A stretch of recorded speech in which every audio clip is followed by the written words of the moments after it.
নমস্কার, কেমন আছেন সবাই? এইচপি সংসার নতুন একটি ব্লগে আপনাদের স্বাগত জানাই। আবার চলে আসলাম নতুন একটি ব্লগ নিয়ে। ওরা সবাই বেরিয়ে গেছে ছেলে মেয়ে খেয়ে। সকালে মাছের ঝোল ভাত করে দিয়েছি, নিয়ে গেছে। ওর বাবা এখানে কাছেই কাজ করছে, আজকে 2 দিন হলো, 3 দিন। তো সকালে চা রুটি খেয়ে গেছে, আবার আসবে খেতে, মানে টিফিনটা করতে। আমি এখনও চাটাই খেয়েছি, কিছু খাওয়া হয়নি। তো আসবে, আসলে একসাথে পান্তা খাবো। 10টা নাগাদ, 10:30 নাগাদ আসতে বলেছি, আসলে পান্তাটা খাবো। তো সারাদিন কী করি, রান্না বসিয়ে দিয়েছি। রান্নাটা তাড়াতাড়ি আজকে বসিয়ে দিয়েছি, সব সকাল সকাল হয়ে যাচ্ছে। সারাদিন কী করি আপনাদের সাথে শেয়ার করব, সঙ্গে থাকুন। আবার আসছি। কালকে আপনাদের জানিয়েছিলাম না, আমার নাতিটার ওই রকি ছেড়ে গেছিলো, চেন কেটে গিয়ে রকিটার একটু আঁচড় লেগেছিলো, মানে আমার নাতিটার। তাই ওকে কালকে সন্ধেবেলা ভ্যাকসিন দিয়ে নিয়ে এসছে ওর মা, মানে আমার ভাইজি আর আমার মেয়ে গিয়ে। এখনও ডাক্তার বলেছে 4টে এখনও ভ্যাকসিন হবে আর কি। তা বাচ্চা মানুষ তো, আমার ওটাই ভয় লাগছে, শরীর টরীর না সব যাতে ঠিকঠাক থাকে আর কি, শরীরটা খারাপ না হয়ে যায়। ভ্যাকসিন আমাদেরই বড়রা কোনো রকমভাবে ভ্যাকসিন নিলে গা হাত পা ব্যথা করে। ওর তো বাচ্চা মানুষ না, ও অবশ্য বোঝা যাবে না, ও ব্যথা বাচ্চা তো, ও খেলাতেই মানে মগ্ন।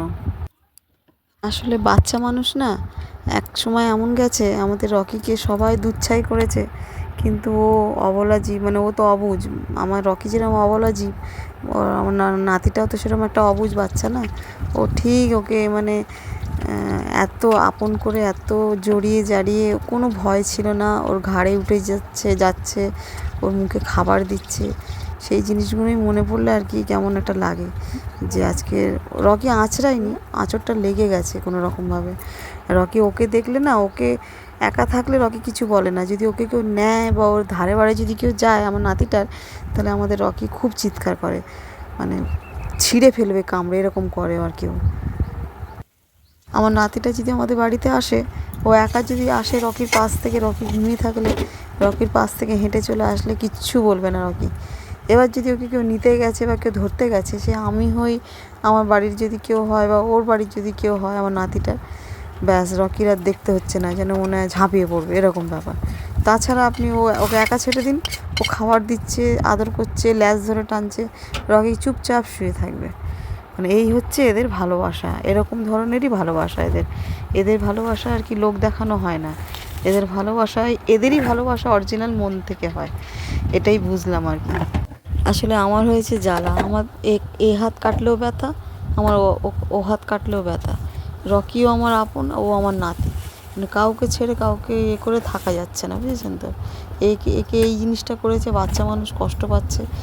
এতে মানে সত্যি আমার খুব খুব মানে বাজে লাগছে, খারাপ লাগছে, মনটা আমার ভালো লাগছে না। যেই দিন থেকে মানে যেই সন্ধ্যের সময়, মানে কাল রাতে যে আঁচড়েছে না, পরশুদিন রাতে, মানে আমার এতটাই হয়েছে, মানে কি বলবো, বোঝাতে পারবো না আপনাদের।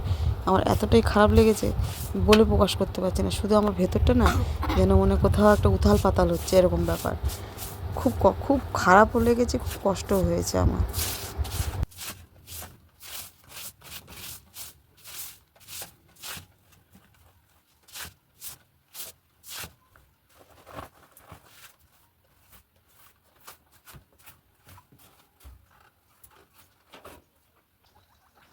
দেখুন, আর আমার গিনিপিগ দুটো মানে মনের আনন্দে খেলেই যাচ্ছে।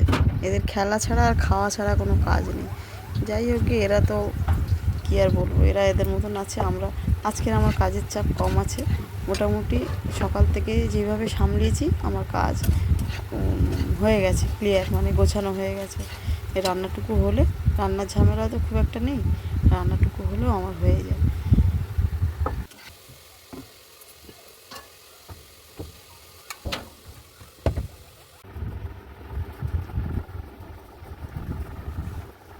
এখন বাজে 2:30। আমার কাজ স্নান সমস্ত হয়ে গেছে। আপনার দাদা এসেছিলেন, এসে আর দুজনে মিলে খাওয়া দাওয়া করেছি। আপনার দাদা তাড়াহুড়ো করছিল বলে শ্যুটটা করতে পারিনি। তো আমরা দুজনে খেয়ে নিয়েছি, উনি চলে গেছেন। এখন এডিটিং করতে বসে মনে পড়েছে, মানে সময় সুযোগও পাইনি, আর মনেও ছিল না কিছুটা। যাই হোক, তো ভিডিওটা বেশি বাড়ালাম না। আজকে কী কী রান্না করলাম আপনাদের জানিয়ে দিই। সকালে মাছের ঝোল করেছিলাম, ফলই মাছ দিয়ে, পটল আলু দিয়ে পাতলা করে ঝোল করে দিয়েছিলাম, ওরা দুজনে নিয়ে গেছে। আপনার দাদার জন্য দুপুরের জন্য রেখে দিয়েছিলাম, আর রকির জন্য। আমি তো খাই না ফলই মাছ। আর রাতের জন্য আবার ডাল করেছি, আলু ভাজা করেছি, পটলের খোসা বেটেছি, শিমের দানা আর পটলের খোসা বেটেছি, আর আমার থোড় ভাজা করেছি। আর ওই থোড় ভাজারই কিছুটা থোড় আমার আর মেয়ের জন্য টক করেছি, থোড়ের টক করেছি। এই আজকে মেনু। তো আমাদের খাওয়া দাওয়া হয়ে গেছে। তো আর ভিডিওটা বেশি বাড়ালাম না, এখানেই শেষ করলাম। যদি ভালো লেগে থাকে একটু লাইক কমেন্ট শেয়ার করে একটু সাবস্ক্রাইব করে পাশে থাকবেন, যেমনটি আছেন আর কি। তো আবার আসবেন নতুন একটি ব্লগ নিয়ে। ততক্ষণ ভালো থাকবেন, সুস্থ থাকবেন, সাবধানে থাকবেন। রাখি।